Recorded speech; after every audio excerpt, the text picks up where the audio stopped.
बांग्लादेश से निकली हुई तस्वीरें मैं मेरा चैनल मेरे सहयोगी आप तक ये तस्वीरें पहुंचा रहे हैं कि बांग्लादेश में किस तरीके से खास तौर पर वो सांस्कृतिक कला वाले क्षेत्र या फिर इंडियन एम्बेसी जो इंडिया भारतीय राजदूत है उनके घर को निशाना बना रहे, तमाम चीजें चल रही। लेकिन अब इन सब के बीच नया अपडेट है। अनुषित तिवारी ने दावा किया है, अकॉर्डिंग टू द रिपोर्ट्स के मुताबिक OIC यानी कि जो ऑर्गेनाइजेशन है इस्लामिक कंट्रीज का, उन्होंने क्या किया है, उन्होंने भारतीय गवर्नमेंट की निंदा की। किसमें इन्वॉल्वमेंट, उनका दावा है कि इन्वॉल्वमेंट उस्मान हादी की हत्या में भारतीय गवर्नमेंट के, भारतीय सरकार के इन्वॉल्वमेंट के बारे में OIC का दावा है। सोचिए, कोई पुख्ता सबूत है या नहीं कोई मतलब नहीं, लेकिन OIC ने अपनी तरफ से निंदा कर दी, stating that Indian territory was used in carrying out the murder. उन्होंने कहा भारतीय जमीन का इस्तेमाल हुआ, उनकी टेरिटरी का इस्तेमाल हुआ उस्मान हादी की मौत के लिए। इससे सवाल ही उठता है कि बांग्लादेश तक तो सीमित था, चलिए कोई बात नहीं, वहां पर वो चल ही रहा है, कैसे लोग वहां पर सत्ता में आ गए सबको पता है। लेकिन कतर, ओमान, जॉर्डन, UAE, ये तमाम जगहों की बात करके बीजेपी के नेता लगातार माहौल क्रिएट करते हैं अपने देश के मुसलमानों के बारे में। लेकिन आप जरा इन देशों के बारे में सोचिए, इन देशों ने हमारे देश को उस्मान हादी जैसे व्यक्ति की मौत का जिम्मेदार बताया जा रहा है, और इसके लिए क्या स्टेप उठाया गया? क्या इन मुस्लिम देशों को भी जवाब दिया जाएगा, या फिर अपने ही देश के मुसलमानों को लेकर जो बात की जाती है वही होती रहेगी? अमेरिकी दूतावास की चेतावनी से भारत की सुरक्षा चिंताएं बढ़ी हैं, ये आज तक की खबर है। क्या है इसमें बताया गया, अमेरिकी दूतावास ढाका की सुरक्षा चेतावनी से भारत सतर्क हो गया।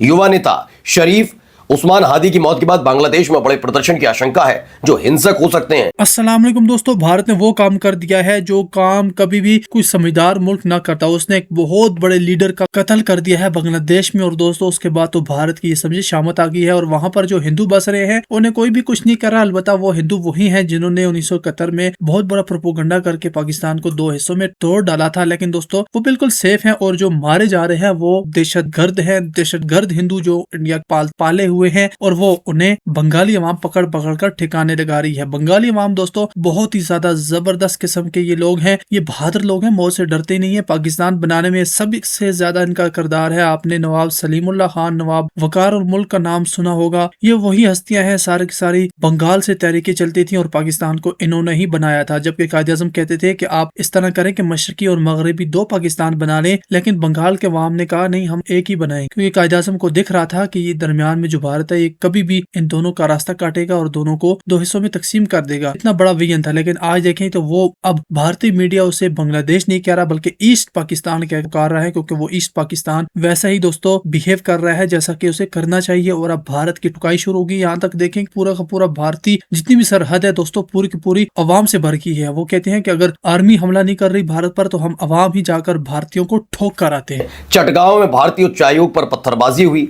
भारत अपने मिशनों को हाई अलर्ट पर रखते हुए स्थिति पर नजर बनाए हुए है। आप अंदाजा लगाइए कहां से बात कहां तक पहुंच गई। मैं बार बार इस बात को याद दिलाता हूं कि बांग्लादेश है क्या।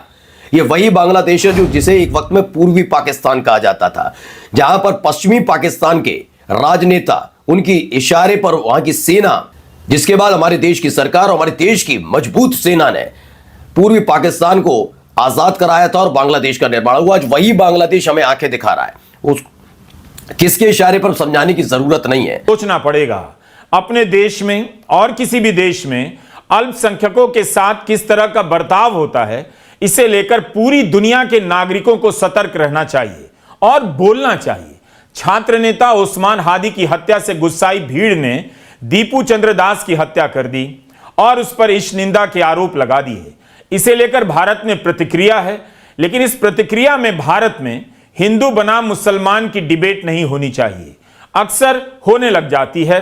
IT सेल, गोदी मीडिया पाकिस्तान और बांग्लादेश में हिंदुओं के साथ अत्याचार को फैलाने लग जाता है। एक बार भी वह प्रधानमंत्री मोदी से सवाल नहीं करता, लेकिन विपक्ष के नेताओं और पत्रकारों की चुप्पी के सहारे यह नफरत फैलाई जाती है। विपक्ष ने इसी दबाव का जवाब देना शुरू किया है। प्रियंका गांधी ने दीपू चंद्र दास की हत्या की निंदा की और भारत सरकार से कहा कि इस मामले में बांग्लादेश की सरकार से बात की जाए।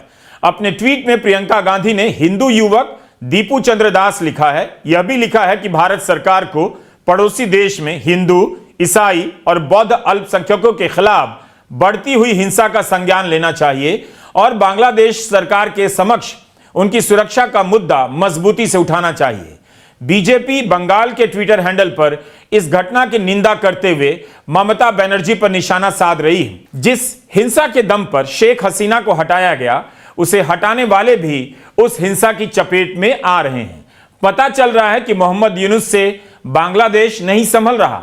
हसीना को हटाने के समय जब हिंदुओं पर अत्याचार की खबरें आई, तब भारत के गोदी मीडिया में अनाप शनाप और झूठी खबरें चलने लगीं, जिसका बांग्लादेश में विरोध भी हुआ और वहां की जनता हिंदुओं की सुरक्षा को लेकर सतर्क हो गई।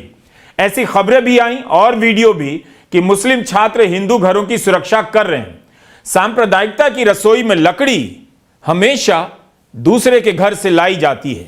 इसीलिए दीपू चंद्र दास की हत्या बांग्लादेश के लिए भी चिंता की बात होनी चाहिए, भारत के लिए भी, कि यहां उसे लेकर नफरती डिबेट ना हो। मोहम्मद यूनुस कहते तो हैं कि अल्पसंख्यकों की रक्षा हो रही है, जांच हो रही है, लेकिन 1.5 साल से उनसे हालात काबू में नहीं हो पा रहे। उनकी बातों का क्या भरोसा किया जाए। उन्होंने जिस बांग्लादेश को बनाने की बात कही, नए बांग्लादेश बनाने की बात कही, कहीं नया दिखाई नहीं देता। दरअसल शरीफ उस्मान हादी की हत्या के बाद बांग्लादेश में हिंसा भड़क गई।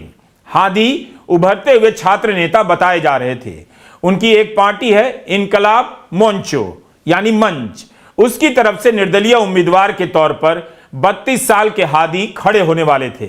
लेकिन 12 दिसंबर को ढाका की 20 सड़क पर 2 नकाबपोशों ने सर में गोली मार दी।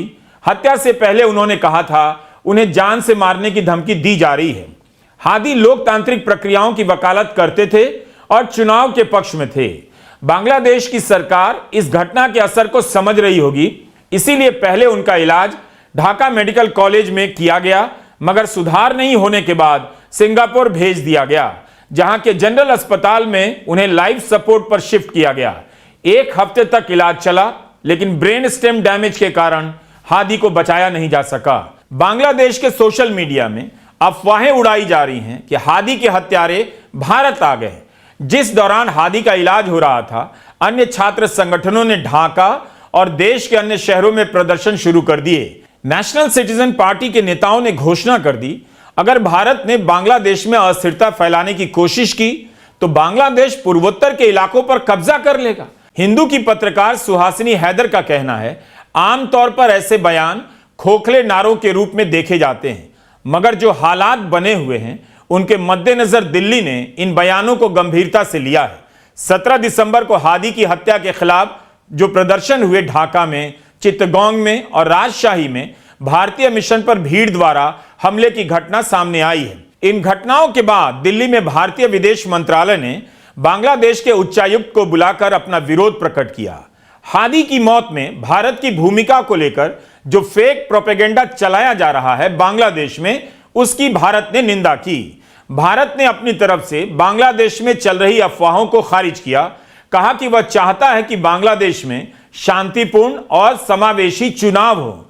बांग्लादेश ने भारत से मांग की है ओस्मान हादी के हत्यारे भारत में प्रवेश न कर पाएं, और अगर करें तो उन्हें भारत को सौंप दिया जाए। यहां एक बात समझने की जरूरत है, भारत की सरकार इस मामले में सतर्कता से कदम बढ़ा रही है, लेकिन गोदी मीडिया को लगता है जैसे एंटी मुस्लिम डिबेट के लिए खुराक मिल गया हो। सुहासिनी हैदर ने कहा कि भारत का मीडिया बांग्लादेश के प्रोपेगेंडा का शिकार हो रहा है, उनके प्रोपेगेंडा के काम आ रहा है। सरकार भले ही संयम बरत रही है, लेकिन बांग्लादेश में गोदी मीडिया को भी भारत सरकार का मीडिया समझा जाता है। यही कारण है कि भारत सरकार जो भी प्रयास कर रही है, उससे बांग्लादेश की जनता के बीच भरोसा नहीं बन रहा है। ऑपरेशन सिंदूर के समय भी यही हुआ। आप याद कीजिए, सेना प्रेस कॉन्फ्रेंस कर रही थी, भारतीय सेना ने कितना संयम दिखाया, एक एक शब्द नाप तौलकर बोले गए, बढ़ा चढ़ाकर कोई जानकारी नहीं दी गई। लेकिन गोदी मीडिया में अनाप शनाप दावे किए गए, पूरी दुनिया हंसने लगी और गोदी मीडिया के बंदरनाच को सरकार का हिस्सा मान लिया गया। इसीलिए गोदी मीडिया के जरिए जो आप देख रहे हैं, अपने भविष्य की बर्बादी का सामान जुटता हुआ देख रहे हैं। 19 तारीख की रात जब ढाका में हिंसा हुई और अखबारों के दफ्तर जलाए गए, तब बांग्लादेश में भारत के डिप्टी एम्बेसडर के घर के बाहर कई सौ लोगों की भीड़ जमा हो गई, जो वहां प्रदर्शन करना चाहती थी। मगर स्थानीय मीडिया के अनुसार पुलिस ने आंसू गैस के गोले छोड़े, भीड़ को तितर बितर कर दिया गया। अंतर्राष्ट्रीय मीडिया रिपोर्ट में लिखा जा रहा है कि ढाका में फैली भीड़ में भारत विरोधी लहर सुनाई दे रही है। जुलाई 2024 के प्रदर्शनों में हादी की बड़ी भूमिका थी।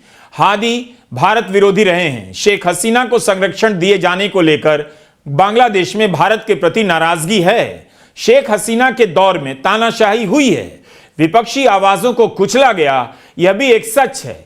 इस वजह से उन्हें लेकर वहां की जनता में भयंकर आक्रोश है।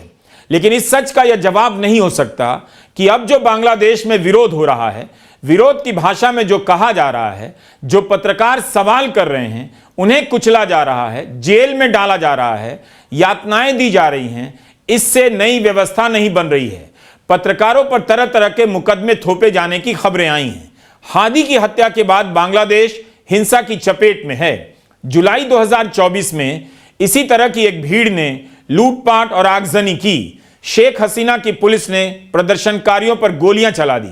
इतना कुछ हो गया, आज बांग्लादेश 2 साल से भी कम समय के भीतर वहीं आकर खड़ा हो गया है। चुनावों का वादा करने वाले यूनुस सत्ता का सुख भोग रहे हैं और ढाका से लेकर गांवों तक में हिंसा फैल चुकी है। यह राजनीतिक बदलाव नहीं है। जब बांग्लादेश में शेख हसीना को फांसी की सजा दी गई, सुनाई गई, उन पर मानवाधिकार के हनन के आरोप साबित हुए, तब हमने एक वीडियो बनाया। उसमें बांग्लादेश से काफी प्रतिक्रियाएं आईं। लिखने वाले इस बात को लेकर एकदम साफ थे कि शेख हसीना ने भ्रष्टाचार और अत्याचार किया है। बांग्लादेश ने भारत से मांग की है कि हसीना को सौंप दिया जाए। भारत ने भी एक रूटीन बयान जारी किया है, लेकिन इसे लेकर बांग्लादेश में गुस्सा तो है। भारत और बांग्लादेश की सरकार के बीच शेख हसीना को लेकर तनाव चल रहा है। 14 दिसंबर को बांग्लादेश के विदेश मंत्रालय ने ढाका में भारत के राजदूत को बुलावा भेजा और भारत में रह रही शेख हसीना और अन्य अवामी लीग के नेताओं के बयानों को लेकर निंदा जाहिर की। कहा कि उनके बयान चुनाव के विरुद्ध हैं। बांग्लादेश में जो कुछ हो रहा है उससे भारत भी प्रभावित हो रहा है। पाकिस्तान को मौका मिल रहा है, चीन को भी।